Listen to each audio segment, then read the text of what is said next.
Buenas noches para todos. Mi nombre es Jennifer Alvarado. Soy estudiante del doctorado en Ciencias de la Educación de la Universidad de Cuauhtémoc. El día de hoy vamos a hablar sobre el concepto de aprendizaje y el valor de las teorías del aprendizaje. Entonces, vamos a hablar un poco sobre el propósito del aprendizaje, que es comprender cómo se forman o se adquieren los conocimientos en los estudiantes, además de ver que intervienen varios factores, como los factores externos e internos, externos como el contexto, internos como las emociones.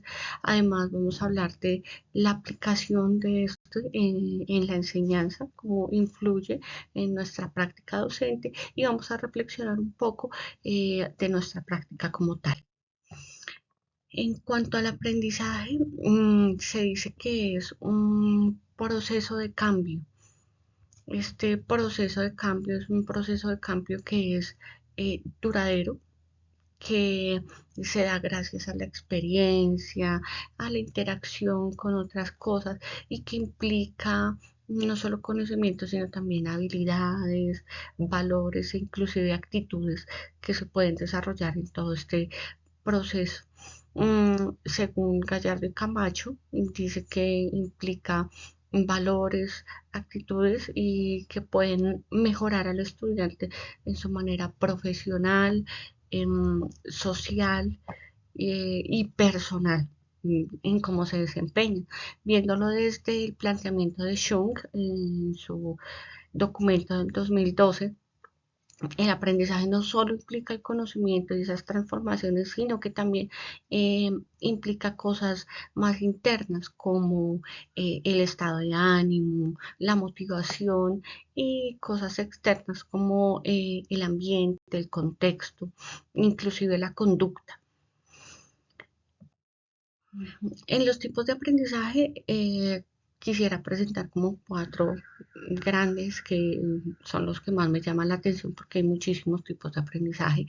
Dentro de ellos quiero resaltar el aprendizaje significativo, que está relacionado pues con los conceptos previos y con el contexto, donde se trabaja una situación en la cual se trabaja desde las particularidades del estudiante, de lo que vive el estudiante, para que sea em, eh, más comprensible para él.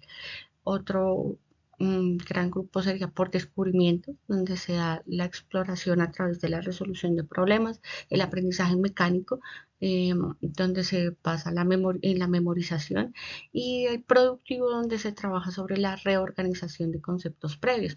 Dentro de estos podemos encontrar otros como el aprendizaje por recepción, donde ya simplemente se transmite al estudiante el conocimiento y lo aprende. El aprendizaje repetitivo, donde se repite muchas veces los conceptos como se aprendía antiguamente, por ejemplo, las tablas de multiplicar, que ya sea con canciones o con repetir una y mil veces hasta que se memorizan. Eso serían dentro del aprendizaje mecánico. El aprendizaje por representación, donde se asocian unas cosas con otras para lograr memorizarlas. Mm, y el aprendizaje por proposiciones también, donde a partir de las ideas que ya se tienen, se pueden adaptar para ideas más complejas que podría ir dentro del aprendizaje productivo. En cuanto a las teorías, podemos decir que estas teorías lo que hacen es buscan explicar cómo se adquiere el conocimiento y dentro de sus funciones está como guiarnos a nosotros, a los docentes, en cuanto a que en el momento en el que estamos planeando, organizando el diseño metodológico, el diseño curricular, en ese momento las teorías nos dan a nosotros una guía de cómo llegar a ese objetivo que queremos. Dentro de esas teorías encontramos enfoques como el conductismo, el constructivismo, el cognitivismo, que nos dan diferentes puntos de vista de cómo se da ese aprendizaje. Dentro de esos enfoques encontramos, por ejemplo, el condicionamiento de Pavlov y Skinner, que trabaja a través de estímulos. Entonces, por ejemplo, ese es muy utilizado en las escuelas ahora, aunque se diga que se quiere salir de lo tradicional, porque ¿qué se hace? Haz tu trabajo y yo te pongo una nota. Entonces, El estímulo es la buena nota. Haz tu trabajo bien y yo pongo una buena nota en el cuaderno para que la vea tu papá. Haz tu trabajo bien y yo te pongo un 5. Es como, ¿te gusta el dulce? Yo te doy un dulce para que hagas lo que yo quiero que hagas. Otro tipo de enfoque está el ensayo y error. Entonces, donde se intenta muchas veces, hasta que se llega a la acertada.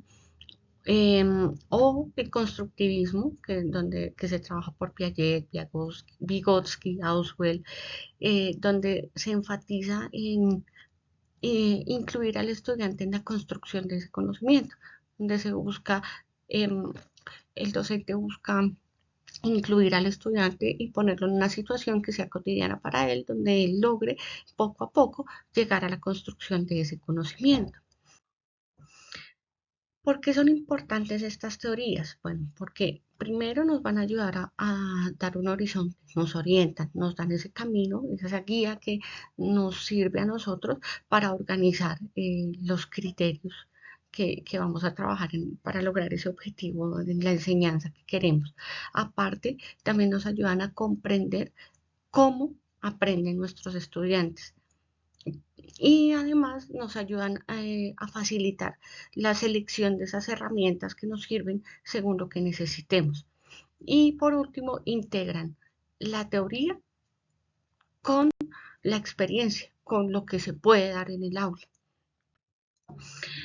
En conclusión, podemos decir que eh, estas teorías del aprendizaje son de gran importancia para nosotros porque, como decía, nos da una guía, nos da una visión, nos da un camino para saber hacia dónde tomar para lograr nuestros objetivos de aprendizaje con los estudiantes. Además, nos dan unas referencias de situaciones que ya se han trabajado y nos ayudan a lograr un buen impacto en la calidad de nuestra educación. Por último, podemos decir que tenemos nuestras referencias. Muchas gracias a todos por su atención y nos vemos en una próxima oportunidad.